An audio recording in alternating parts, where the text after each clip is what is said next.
السلام علیکم توفیع علیہ السلام مدد محمد زیدی آج کے دوسرے ایپیسوڈ میں آپ کی خدمت میں حاضر ہوں۔ آپ کو جیسا کہ پتہ ہے ہم نے جو سیریز سٹارٹ کی ہے اس کا مقصد امام زمانہ علیہ السلام کے فرامین ان کی معرفت آپ مومنوں تک پہنچانا ہے۔ جس نے ابھی تک ہماری پہلی ویڈیو نہیں دیکھی، پہلا ایپیسوڈ نہیں دیکھا، اس کا لنک آپ کو ڈسکرپشن میں مل جائے گا، آپ نیچے ڈسکرپشن میں جا کے اس کو دیکھ سکتے ہیں۔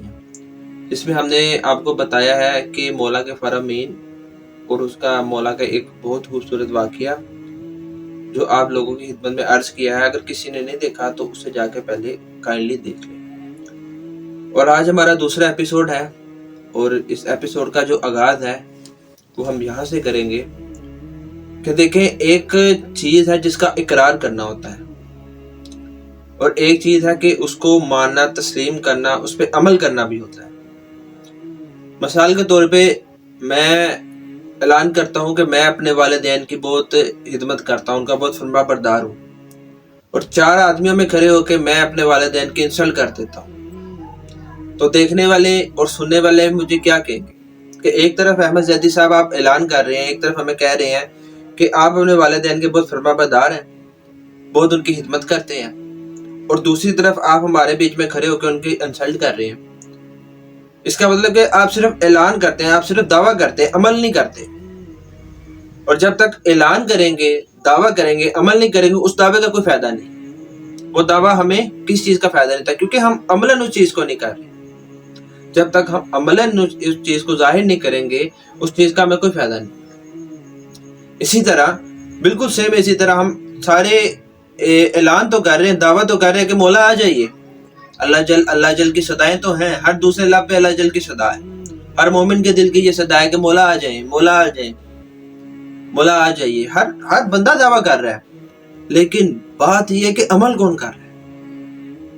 ان اتنے دعوے داروں میں سے عمل کرنے والے کتنے ہیں؟ اتنے لوگ دعویٰ کر رہے ہیں، آج آپ چلے جائیں، عزاداریاں بھری پڑی ہیں، جلوس بھرے پڑے ہیں، مجلسیں بھری پڑی ہیں، ساری جگہوں پہ اللہ جل کی صدائیں ہیں کہ مولا آ جائیے، مولا آ جائیے۔ آج فلسطین میں اتنا ظلم و ستم ہو رہا ہے، سارے خاموش بیٹھے، وہاں پہ بھی صدائیں اللہ جل کی، مولا آ جائیں، مولا آ جائیں، لیکن عمل کتنے کو لوگ کر رہے ہیں؟ جب تک ہم عمل نہیں کریں گے، ہم عمل سے ظاہر نہیں کریں گے مولا ہم واقعی آپ کا انتظار کر رہے ہیں۔ اب عمل کیسے کرنا ہے ہم نے کہ مولا کے بتائے ہوئے فرامین پہ چلنا ہے، جیسے مولا چاہتے ہیں ہم نے ویسے زندگی گزارنی ہے، خالی دعویٰ نہیں کرنا، عمل بھی کرنا ہے۔ اور جب تک ہم عمل نہیں کریں گے، ہمارا یہ دعویٰ کسی کام کا نہیں ہے۔ یہ دعویٰ میں اپنی لاسٹ ویڈیو میں بھی کہہ چکا ہوں کہ مولا حسین علیہ السلام کو بھی اللہ جل کی صدائیں دے کے بلایا گیا تھا، اور بعد میں کیا کیا گیا تھا؟ ہم نے ویسی اللہ جل کی صدائیں نہیں دینی کہ مولا آ جائیں، مولا آ جائیں، ہم نے عملاً بتانا ہے کہ مولا آ جائیں۔ ہمارے عمل سے پتہ چلے کہ ہم مولا کے سپاہی ہیں، مولا کے لشکر میں شامل ہونا ہے، ہم نے اس کے لیے تیاری کرنی ہے۔ یہ دنیا تو فانی ہے، آج ہم صبح اٹھتے ہیں، ڈیوٹی پہ جاتے ہیں، ڈیوٹی کرتے ہیں، ڈیوٹی کر کے واپس آ جاتے ہیں، سو جاتے ہیں۔ کس کے لیے کر رہے ہیں؟ دنیا کے لیے کر رہے ہیں، جس کی آخری لمحے کا پتہ نہیں ہے کہ آخری لمحے ہم نے ہونا بھی یا نہیں ہونا۔ اور جو ہمارا مین مقصد ہے، جو ہماری منزل ہے، وہ منزل تو ہمارے یہی ہے کہ ہم نے مولا کے لشکر میں شامل ہونا ہے، دیدار امام کرنا ہے۔ ابھی ریسنٹلی میں ایک واقعہ دیکھ رہا تھا سوشل میڈیا کے اوپر کہ ایک عورت خانہ کعبہ جاتی ہے، لیکن اسے کعبہ نظر نہیں آتا۔ اللہ تعالیٰ نے اسے اپنا گھر دیکھنے سے محروم کر دیا۔ کس لیے وجہ سے کر دیا؟ کہ اس کے عمل ایسے تھے کہ اللہ نے اپنا گھر نہیں دکھایا۔ اس کے عمل ایسے تھے، اس نے خدا جانے کہ اس نے کیا گناہ کیا تھا۔ ویڈیو تو سوشل میڈیا پہ بری پڑی ہے کہ اس نے یہ کیا تھا، اس نے یہ کیا تھا۔ مجھے کیونکہ کسی ویڈیو کی کسی بات کی تصدیق نہیں ہے پروپر، میں وہ بیان نہیں کروں گا کہ کس وجہ سے ہوا، لیکن اس کا کوئی عمل ایسا تھا جو خدا کو ناگوار، اور اللہ تعالیٰ نے اس سے اتنا بڑا شرف چھین لیا کہ اسے کعبہ نظر نہیں آتا۔ ہم نے دیکھ رہا کہ ہمارے اعمال کے اندر تو کوئی ایسا عمل نہیں ہے جس سے امام ناراض ہو رہے ہیں۔ آئے دن ہم گناہ کرتے ہیں، لیکن کوشش کریں کہ ان گناہوں کو کم کریں، کم سے کم کرتے جائیں، اور ایک وقت آئے گا کہ جب آپ گناہ سے پرہیز کرنے لگ پڑیں۔ کوشش کریں ویسا اپنی زندگی کو گزارے جیسا امام چاہ رہے ہیں، ویسا عمل بنائیں۔ اور ویسا عمل کب ہوگا؟ جب ہمیں معرفت ہوگی۔ جب ہمیں معرفت ہوگی. دیکھیں میں اکثر اپنے محفلوں میں بیٹھا ہوں دوستوں کے ساتھ، تو اکثر میں اس بات کا ذکر کرتا ہوں کہ دیکھیں عمل کے بغیر جو ہے نا، علم کے بغیر کوئی عمل بجا نہیں لایا جا سکتا. جب تک آپ کو علم نہیں ہے نا، آپ کچھ نہیں کر سکتے. مثال کے طور پہ آپ کو کہا گیا ہے کہ نماز قائم کرو، نماز پڑھو. قرآن میں تو ہر قائم کرنے کا حکم ہے، ویسے ہم لفظ نماز پڑھے بھی استعمال کر لیتے ہیں. حکم ہوا نماز قائم کرو. جب تک ہمیں علم نہیں ہے کہ نماز کیسے قائم کرنی ہے، جب تک ہمیں طریقہ نہیں ہے، جب تک ہمیں ہمارے علم میں ڈالا نہیں جائے گا کہ نماز اس طرح قائم کرنی ہے، ہم وہ عمل بجا میں نہیں لا سکتے. اس لیے جب تک ہمیں علم نہیں ہوگا کہ ہم نے اپنے اعمال کو کیسے ٹھیک کرنا ہے، مولا کیا چاہ رہے ہیں ہم سے، مولا کو اس ٹائم کس چیز کی ضرورت ہے، مولا اپنے شیعوں سے کیا توقع کیے ہوئے ہیں، اپنے محبت کرنے والوں سے کیا توقع کر رہے ہیں، جب تک ہمیں اس چیز کا علم نہیں ہوگا ہم کیسے عمل کو جو ہے بجا لا سکتے ہیں. اس لیے ہمیں زیادہ سے زیادہ، اس لیے تو کہا گیا تھا، نبی کی حدیث بھی اس لیے تو کہا گیا تھا کہ جو اپنے وقت کے امام کی معرفت کے بغیر دنیا سے چلا گیا، چاہے وہ دیندار ہو، چاہے نمازی ہو، چاہے حاجی ہو، چاہے قاری ہو، چاہے عزادار ہو، چاہے خوبدار ہو، چاہے ماتمی ہو. سن لیں آج، چاہے ماتمی کیوں نہ ہو، چاہے عزادار کیوں نہ ہو، لیکن اگر اسے اپنے وقت کے امام کی معرفت نہیں تھی، نبی کی حدیث ہے کہ وہ جہالت کی موت مرا. اس لیے ضروری ہے کہ ہم اپنے وقت کے امام کی معرفت حاصل کریں. اور جب ہمیں معرفت آئے گی، ہمیں علم آئے گا، تو ہم عمل پہ جائیں گے.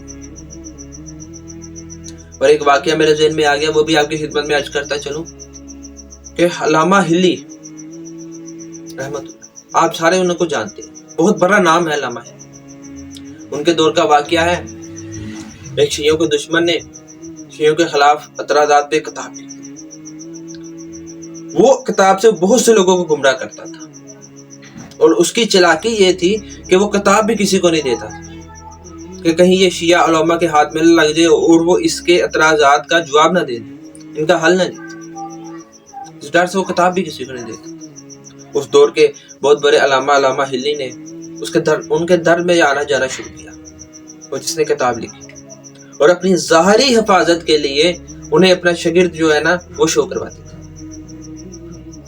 وقت گزرتا گیا، انہوں نے کتاب کی ڈیمانڈ کی. ایک استاد شاگرد کے رشتے سے اور علاقے کے لحاظ سے انہوں نے کتاب کی ڈیمانڈ کی کہ مجھے کتاب چاہیے. وہ جو مولوی تھا وہ بڑا سیانا تھا، سنا ٹھیک ہے جی کتاب میں دے دوں گا، لیکن دوں گا صرف ایک رات کے لیے. اسے بھی پتا تھا ایک رات میں کتنی کو کتاب پڑھ لی جائے گی، جو پڑھا بھی جائے گا اس میں کتنا کو یاد کر لیا جائے. ایک کتاب ہے، ہم ایک کتاب کو کتنا کو پڑھیں گے ایک رات کے اندر، اور اس میں سے کتنی کو باتیں ذہن میں رکھ لیں گے. انسان ہے نا، بھول جاتے ہیں. خیر علامہ ہلی نے ان کی شرط منظور کر لی اور کتاب کو جو ہے نا ایک رات کے لیے لے آئے. اب وہ فرماتے کہ جب میں کتاب کو لے کے آیا تو آدھی رات کا وقت تھا. میرے گھر ایک مہمان ہے، میں ان سے گفتگو کر رہا ہوں، اور علامہ ہلی کہتے کہ میں نے یہ سوچا تھا کہ میں ساری رات جو ہے نا جتنا ہو سکے گا میں اس کتاب کو لکھ لوں گا، لکھنے کے بعد جو ہے نا اس کے اعتراضات بعد میں جو ہے ان کا جواب دیتا جاؤں گا. اب انہوں کی یہ سوچ تھی کہ کتاب کو میں پہلے سارا لکھ لوں گا، ظاہر ہے ایک رات کا وقت ہے، جتنا ہو سکے گا میں کتاب کو لکھ لوں گا، باقی جو وقت ہوئے گا بعد میں اس کا جواب دے دیں گے. اب وہ کہتے ہیں کہ آدھی رات کو میرے گھر ایک مہمان ہے، میں ان سے گفتگو کر رہا تھا، تو انہوں نے مجھے کہا کہ علامہ صاحب آپ سو جائیں، کتاب میں لکھ دوں گا. علامہ ہلی کہتے ہیں کہ میں نے بغیر کچھ سوچے کچھ سمجھے میں نے جو ہے نا سو گیا. دیکھیں اب جب وقت، یہ قدرتی عمل ہے، جب وقت کی حجت آتی ہے نا، جب وقت کی حجت آپ کے سامنے آئے گی نا، آپ ایٹومیٹکلی جو ہے نا آپ کا سوچنے سمجھیں گے کہ آپ کو بعد میں پتا چلے گا کہ کون ہستی تھی. اب وہ کہتے ہیں کہ میں سو گیا. کہتے ہیں اب جب میں صبح اٹھا ہوں تو میں نے دیکھا کہ وہ مہمان نہیں ہے، وہ موجود نہیں تھے. اور کہتے ہیں کہ میں نے دیکھا کہ جو کتاب تھی نا، کتاب وہ ایک رات کے اندر پوری کتاب لکھی گئی تھی، ساری کتاب لکھی گئی، اور اینڈ پہ دستخط تھے امام کے. امام اپنے دستخط کر کے گئے تھے.